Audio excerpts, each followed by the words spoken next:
Hello, wonderful wonders of the internet. Today, I'm getting the itch to play some N64 RPGs, but I've already played the classics like Paper Mario to the Moon and back again, so I need something a little more obscure. Perhaps Eden Chronicles, with its 60-hour RPG. That's a little too long for me. Maybe something like Ogre Battle 64. But this one's in Japanese, I can't read it. But that game was developed by Quest, which makes me think of one last N64 RPG. Yes, one Quest 64. Let's go!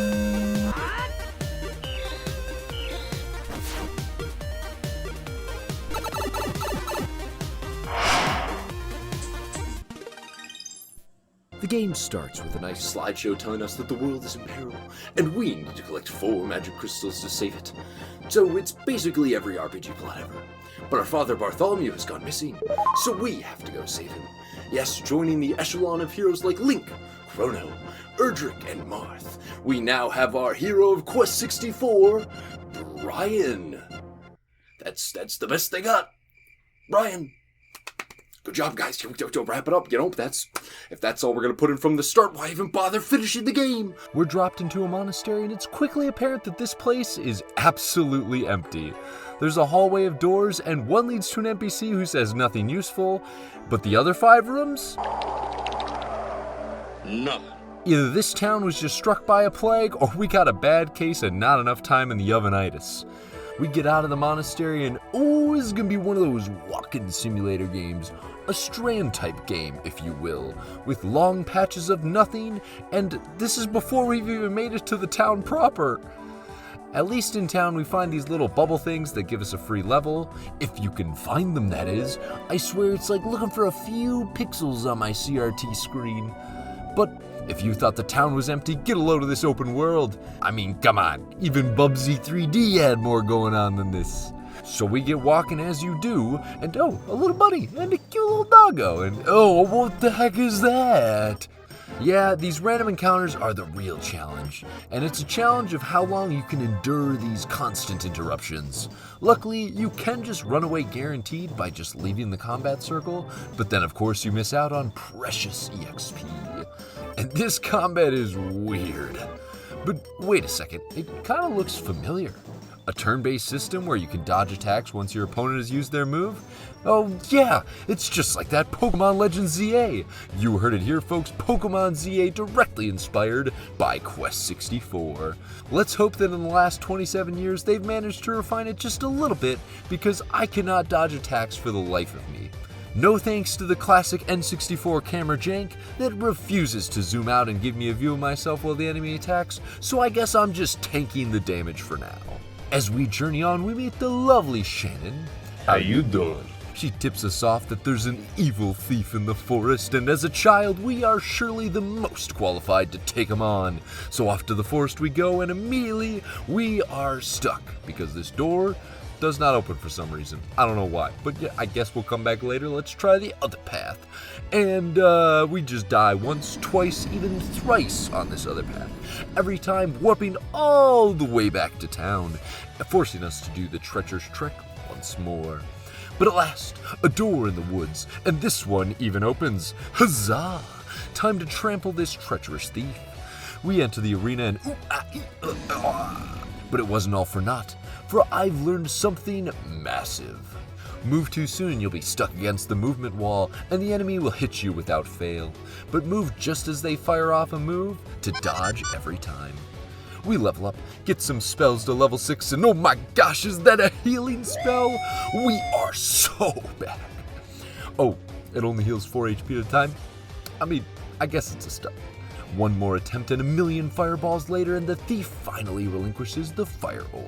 The locked door finally opens and leads us to more open, empty green fields. Quest 64, you've done it again. When the only point of interest in this whole land is a ship at the south end of the fields. So we quickly board it and find ourselves in the town of Water, whose residents bid us to travel even farther south. So, you know the drill. Let's get a walkin'. Walking to the south of the land. Let's get a walkin'. I'm not fighting this weird hand. All we gotta do is get through this cave, and apparently the game seems to be unable to spawn things until the area is wide enough. So we enjoy some ambient footstep noises for 5 minutes, I can't believe this is real, until we reach a massive cavern. And suddenly Wyverns start spawning with 350 health, and I'm immediately cooked. Turns out more weaker enemies on the field is way easier, since it only allows the big scary Wyvern to attack once every couple turns instead of every turn. So just wail on that Wyvern and save the weaker scrubs for down the line. After wounding Wyverns in our wake, we wind up in Windmill and walk in on whispers of a wicked wind mage. So we trek a much more manageable woods, no locked doors here, just a cozy house where you can heal up for free, and oh yeah, mana also auto-replenishes while walking, so that's pretty handy. And I'm definitely not just noticing that hours in. That's not what happened, okay? Maybe I'm not that observant. The Wind Mage immediately mops the floor with me, but not before I get off a scan and see that handy HP stat of 650, which is a lot, but very doable. So we make a plan, hit him with our stick. Which you might think will be weak because we're a mage and we're supposed to use spells, but actually the stick is our strongest attack, and made even stronger still thanks to our attack raising spell. This might be the only mage in gaming history who's literally a strength build. The evil mage doesn't go down easy though, as we barely scrape by with our last healing item to finish him off. In only 2 tries, mind you. That's pretty good. Back off to Watertown and into the Crystal Caves, and oh my god, I thought the last cave was bad, but this one is so much of a mess that they even put arrows telling you where to go. Like the game designers had zero confidence people would be able to figure this out on their own. The cave just keeps going on and on and on, and wait, finally, the light! We can walk across a short scenic bridge, and finally, it's an identical cave. Oh no! But after this cave, we walk across a short bridge, and surely this is the end. Into the light we go, and come on, a swamp! What did Miyazaki get his hands on this? So back to more aimless wandering until finally, we break free into the Crystal Grove. Freedom at last!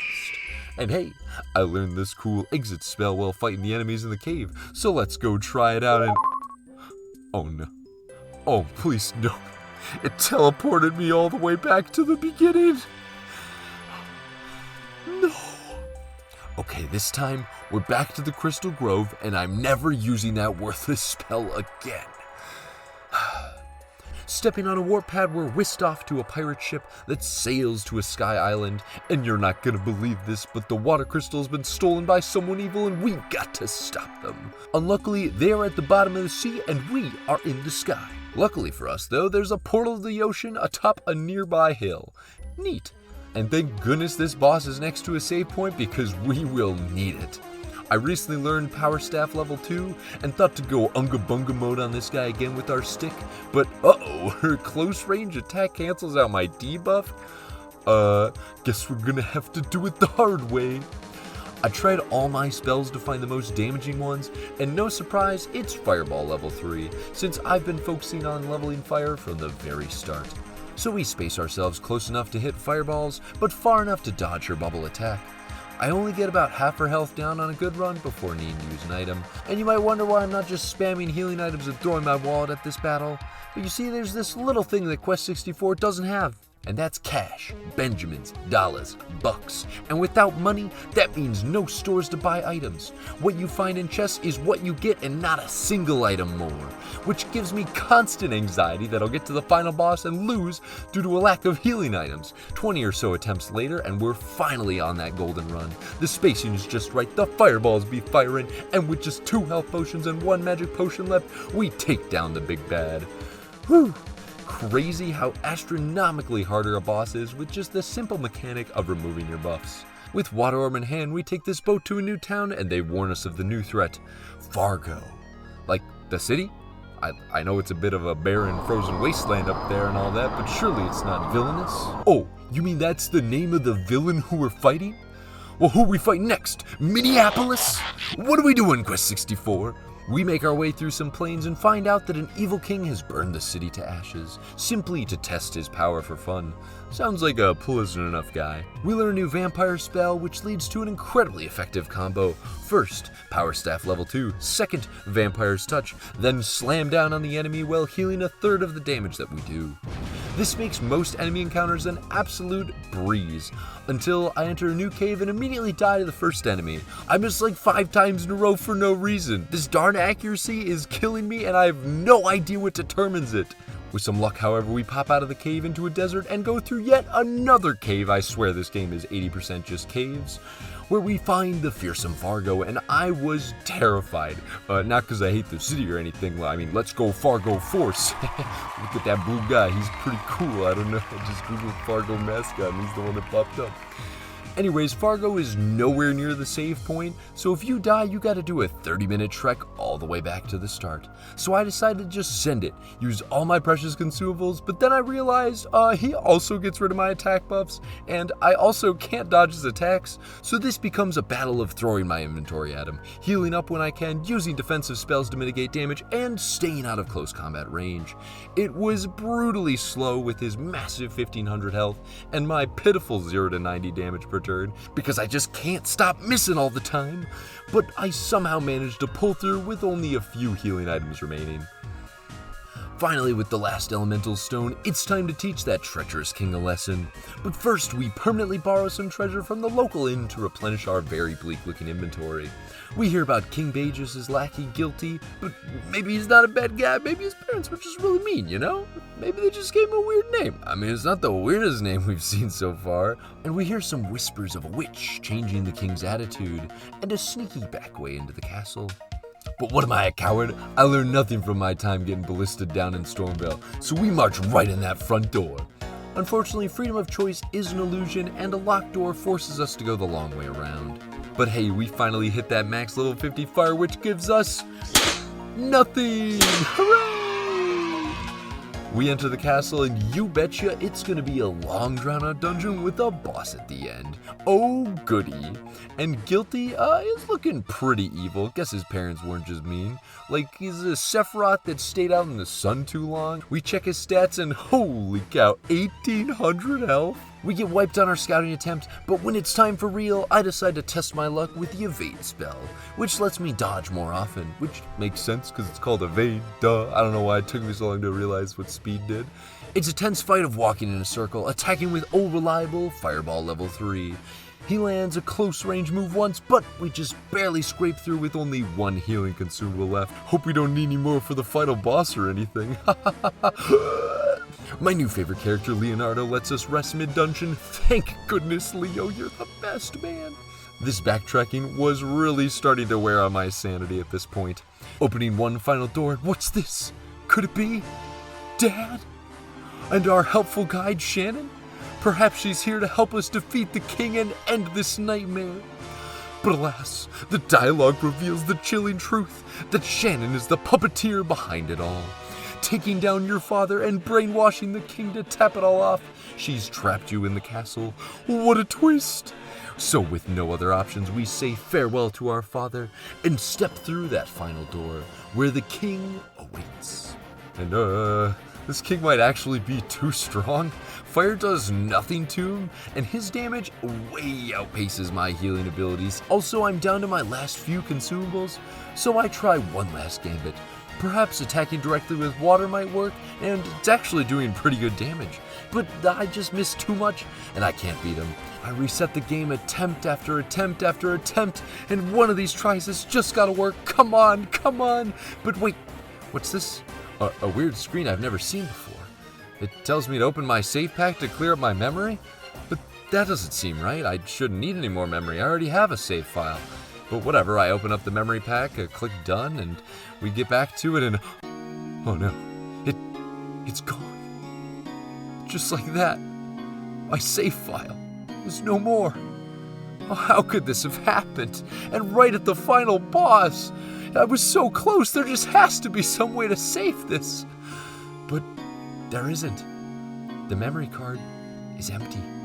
I have no idea what happened, but it seems the evil king will be free to rule his subjects forever. forevermore. And that's how I was bested by Quest 64. Perhaps I would have made it a little farther if it wasn't for this defunct hardware, but in reality, I don't think I would have beaten this king anytime soon. I would have had to hit him 19 times in a row, and he would have had to miss me twice, according to my calculations, and that is nothing short of a miracle.